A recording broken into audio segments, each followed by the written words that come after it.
আসসালামু আলাইকুম। চেন্নাই টেস্ট শুরুর আগে অনফিল্ডের পর্দায় আমরা একটা ভিডিও করেছিলাম যে মুশফিকুর রহিমের একটা পার্টিকুলার প্রবলেম নাওয়াডেজ হচ্ছে এবং সেটা খুব কনসিস্টেন্ট বেসিসে হচ্ছে, তা হচ্ছে কোয়ালিটি স্পিনের এগেনস্টে যে সমস্ত স্পিনাররা একটু কোয়ালিটি স্পিন বোলিং করে থাকেন, ডিফেন্ড করতে গিয়ে আউট হওয়ার প্রবণতার জায়গাটা। ডেফিনেটলি মুশফিকুর রহিম তার ইন্টারন্যাশনাল ক্যারিয়ারে অনেক বছর পার করেছেন, বাট সেরাদেরও কিন্তু কখনো কখনো কিছু ব্যাট প্যাচ যায় বা কিছু কিছু প্রবলেম ক্রিয়েট হয়। সো একজন ইয়াং ক্রিকেটার তারাও কিন্তু এই ধরনের প্রবলেমে পড়তে পারেন যে যে বলগুলো টার্ন করছে বা একটু কোয়ালিটি স্পিন হচ্ছে সেগুলোর এগেনস্টে ডিফেন্ড করতে গিয়ে যদি তাদের সমস্যা দেখা দেয়, বোল্ড হচ্ছেন, এলবিডাব্লিউ হচ্ছেন কিংবা টপেজ হয়ে পরবর্তী সময় সিলি ফিল্ডারদের কাছে ধরা পড়ছেন।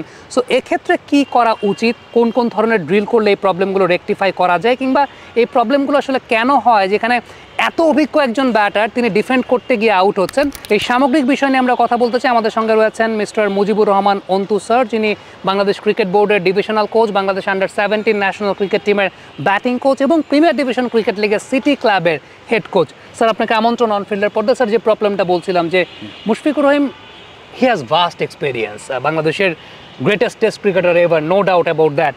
বাট এই যে পার্টিকুলার প্রবলেমটা কোয়ালিটি স্পিনের এগেনস্টে ডিফেন্ড করতে গিয়ে, যেটা একদম বেসিক জায়গা, ডিফেন্ড করতে গিয়ে ম্যাক্সিমাম ক্ষেত্রে আউট হচ্ছেন বা একটা প্রবলেম ক্রিয়েট হচ্ছে, এই প্রবলেমটা আসলে কেন হয়? আচ্ছা, আমি বলি, একটা যে কোনো প্লেয়ারই অনেক দিন খেলতে খেলতে হয়তো মানে একটা রেডিও আর কি, অনেকক্ষণ চললে কি একটু গ্যাস গ্যাস আওয়াজ হয়, তখন একটা কোচ লাগে যে বা একজন কি এটা টিউন করলে আবার এটা ঠিক হয়ে যায়। সেম একটা প্লেয়ার অনেকদিন খেললে একটা কোচ লাগে যে কিছু কিছু জায়গায় একটু টিউন করতে হয়। তো মুশফিকুর রহিমের এরকম কিছু যেটা প্রবলেমটা হচ্ছে, এই টিউনটা করলেই ঠিক হয়ে যাবে, এটা বড় কোনো সমস্যা না। আমার কাছে যেটা মনে হচ্ছে যে মুশফিকুর রহিমের যে মুভমেন্ট, যেটা ফুটওয়ার্ক, আমাদের তিনটা বলছিলাম, পজিশন, সেকেন্ড হলো মুভমেন্ট, থার্ড হলো অ্যালাইনমেন্ট। সব মুশফিকুর রহিমের এখানে দুইটা সমস্যা হচ্ছে, ফুট মুভমেন্টের সমস্যা হচ্ছে এবং অ্যালাইনমেন্ট। এই মুভমেন্টের কারণেই অ্যালাইনমেন্টটাও হচ্ছে না। এটা একটা চেনের মতো, একটা জায়গায় সমস্যা হলে পরেরটা তো এটা এই সমস্যাটা দেখা দেয়। স্যার, ফুট মুভমেন্টে পার্টিকুলারলি প্রবলেমটা আসলে কোথায় হচ্ছে? মুশফিকুর রহিমের যেটা নিচ্ছে যে যখন আউটসাইড দ্য অফ স্টাম্পের বল, অফ স্পিন বা ইনকামিং বল যখন আসতেছে, তখন ও যখন ফুট মুভমেন্টটা করে পাটা এক্সট্রা কাভার বা কাভারের দিকে থাকে, টো পজিশনটা। এটার কারণে কি হয়, ও অ্যালাইন হইতে পারে না, এটা আসে না, মাথাটা এদিকে চলে যায় এবং আই লেভেলটাও বলটাও নিচের দিকে নেমে যায়। বলটাও দেখাটা সমস্যা হয়, এক বলের উপরে যেতে পারে না ফুট মুভমেন্টের কারণে।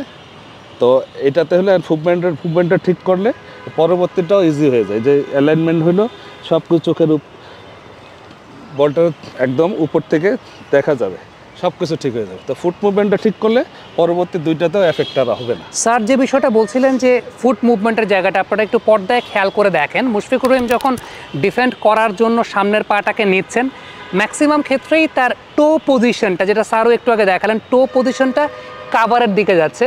এটাকে স্যার বলছেন যে যত সম্ভব স্ট্রেটিশ ওয়েতে রাখার জন্য, স্ট্রেটিশ ওয়েতে রাখলে সেটা ডিফেন্ড করাটা আরও ইজিয়ার হবে। এবং এক্ষেত্রে আইলাইনের একটা ফ্যাক্টরের জায়গা আছে, যে যখন আপনার পজিশনটা স্ট্রেট থাকবে, নর্মালি একজন ব্যাটসম্যান যখন দাঁড়াচ্ছেন তার যে আই লেভেলটা কিন্তু স্ট্রেট, বাট যখনই অ্যালাইনমেন্টটা বেঁকিয়ে যাচ্ছে আই লেভেলটাও কিন্তু বাঁকানো হয়ে যাচ্ছে। সো এই জায়গাটাতে স্ট্রেট রাখাটা খুব ইম্পর্টেন্ট ফ্যাক্টর, এবং যে কারণে স্যার বললেন যে টো পজিশনটাকে যদি স্ট্রেট রাখা সম্ভব হয় বা টো পজিশনটা নিয়ে কাজ করা সম্ভব হয়, তাহলে এই প্রবলেমটা পরিহার করা সম্ভব। স্যার, একজন ইয়াং ক্রিকেটার যদি এই প্রবলেমে আসলে ভোগে, ওর মতো কোনো ইয়াং ক্রিকেটার ডিফেন্ড করতে গিয়ে আউট হচ্ছে, সো কী ধরনের ড্রিল আপনি সাজেস্ট করবেন?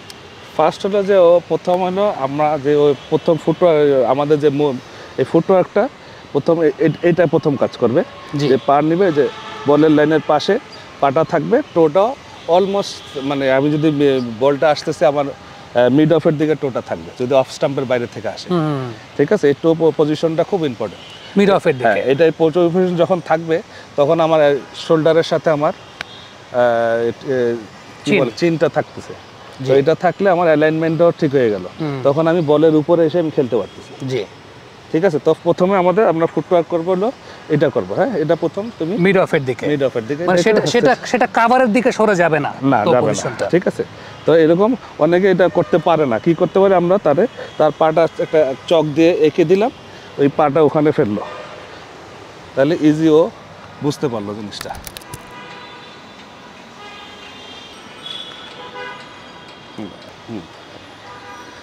ঠিক আছে, ঠিক আছে। আবার আসো, আবার আসো, আবার আসো, একটু পেছন দিক থেকে, একটু পেছন থেকে, বাস এবার যাও। Excellent, good, excellent. হ্যাঁ, সো এই জায়গায় স্যার যেটা বললেন যে মূলত আসলে প্রথমে একদম ব্যাট ছাড়া এরকম স্টেশনারি পজিশন রেডি করা আছে, আমি হয়তো বা জাস্ট ডিফেন্ড করার একটা শ্যাডো করতে পারি, আফটার দ্যাট ব্যাট নিয়ে আমি ডিফেন্ড করার ওই জায়গাটা যেতে পারি, কিন্তু আমাকে খেয়াল রাখতে হবে যে আমার পায়ের পজিশনটা যখন অফ স্ট্যাম্পের বাইরের বল আসছে মিড অফ বরাবর থাকবে, নট সেটা কাভার বরাবর চলে যাবে। যে প্রবলেমটা আসলে হয় বা আমরা মুশফিকুর রহিমের ক্ষেত্রেও দেখেছি যে এই টো পজিশনটা কাভার বরাবর চলে যাচ্ছে। সো থার্ড ড্রিলটা স্যার একটু আপগ্রেডেড। দাও, দিয়ে দাও। ওকে, এক্সিলেন্ট। আসো, হ্যাঁ, এটা তুমি ধরবা, এটা একটু আনবা এখানে, হ্যাঁ, কাছে আনবা, তাহলে তুমি যে অ্যালাইনমেন্ট অনেকটা হয়ে গেল, চিনটা রাখবে দিক, বাস অনেকটা হয়ে গেল, ঠিক আছে। সো এই জায়গাটায় স্যার যেমনটা দেখাচ্ছিলেন যে চিন পজিশনটা শোল্ডারের কাছাকাছি রাখা, এবং এক্ষেত্রে সবচেয়ে ইম্পর্টেন্ট ব্যাপার যে তখন আই লাইনটা নিচের দিকে পড়বে না, আই লাইনটা স্ট্রেট থাকবে বা একটা সরল রেখা থাকবে। স্যার আরও কয়েকটাও করুক।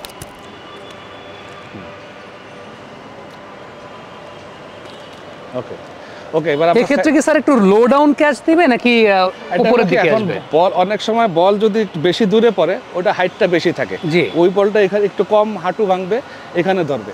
আর যেটা কাছে পড়ে ওটা লো হবে, তখন ওটা ভেঙে নামবে, একটু ওটা হাঁটুটা ভেঙে নামলেই তার কাজ হয়ে যাবে। ও স্যার, দুই ধরনের একটু বল যদি ওকে দেখান তাহলে ও বিষয়টা করতে পারবে। হাঁটুটা ভাঙবে, এটা একটু লো ডাউন অবস্থায়। আর এটা উপরেরটা দেখো, ও অটো হাঁটুটা কম ভাঙছে, ওটা হচ্ছে ওই নিজেই এটা করে নেবে। বল নিবা, বল নিয়ে, হ্যাঁ, নাও, হ্যাঁ, নিয়ে যাও, হ্যাঁ, আবার রাখো, হ্যাঁ। স্যার পায়ের টো পজিশন কি চেঞ্জ হচ্ছে কোনো কারণে? করো, আবার যাও, না ঠিক আছে, এক্সিলেন্ট, এক্সিলেন্ট, টো পজিশনটা ঠিক হয়ে গেছে। তো এগুলো হলো আমরা একদম বেসিক, এটা স্টেশনারি যেটা আমরা করি আগে প্লেয়ারকে টেকনিকটা বোঝার জন্য। এই স্টেশনারি ইজি ড্রিল, এগুলোতে ফার্স্ট ওর টেকনিকটা ভালোভাবে বোঝার জন্য আমরা স্টেশনারি করি, তারপর আস্তে আস্তে আমরা আরেকটু আপডেট করি, যাতে আমরা একবারে এমনভাবে আমরা যাই। এরপরে আমরা হয়তো যাব যে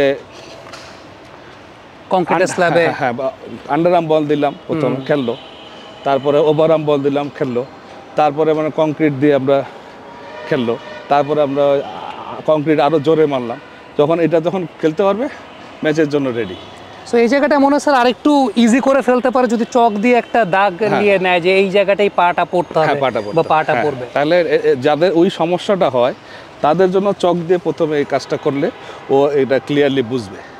তারপরে আমরা আস্তে আস্তে যাব, যাদের প্রবলেমটা হয়ে গেছে তাদের জন্য চক দিয়ে করে নিলে, কারণ আমার এই যে পাটা, ও যে পাটা পরে আমি এইভাবে চক দিয়ে, তখন আমি বারবার আমি এটা করলে আমার এই জিনিসটা প্রবলেমটা হবে না। আমি যখন ক্লিয়ারলি বুঝতে হবে, ফার্স্ট টেকনিকটা কোচ কী চাচ্ছে স্টুডেন্ট ক্লিয়ারলি বুঝতে হবে, ও যখন বুঝবে আস্তে আস্তে কোচের জন্য ইজি হয়ে যাবে এটা সলভ করা। সো সবচেয়ে ইম্পর্টেন্ট ব্যাপারটা হচ্ছে যে আপনি যে কোনো প্রবলেমই পড়েন না কেন, সেই প্রবলেমের সলিউশন কিন্তু আছে। ক্রিকেট এমন একটা জায়গা যে প্রবলেম পড়লে প্রবলেমের সলিউশন আপনি করতে পারবেন, এবং ইয়াং ক্রিকেটার যারা আছেন আমার কাছে মনে হয় যারা এই প্রবলেমটা ভুগছেন যে টার্নের সঙ্গে পাল্লা দিতে পারছেন না, ডিফেন্ড করতে গিয়ে আউট হয়ে যাচ্ছেন, একটা উইয়ার্ড প্রবলেম, এই প্রবলেমটার জন্য আপনারা এই স্টেশনারি পলিসিটা অবলম্বন করতে পারেন।